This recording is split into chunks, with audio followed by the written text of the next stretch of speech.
গরমে সুস্থ থাকার ৭ টিপস। এই সময় মাংস খাওয়ার পরিমাণ কমান। বিরিয়ানি, পোলাও, খিচুড়ি এবং ফাস্টফুড জাতীয় খাবার এড়িয়ে চলুন।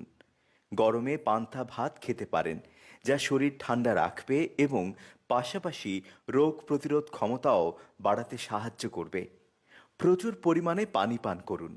প্রতিদিন ৩ থেকে ৪ লিটার পানি পান করুন। বাইরে গেলে ছাতা ব্যবহার করতে পারেন। একটি পানির বোতল সাথে রাখুন সব সময়।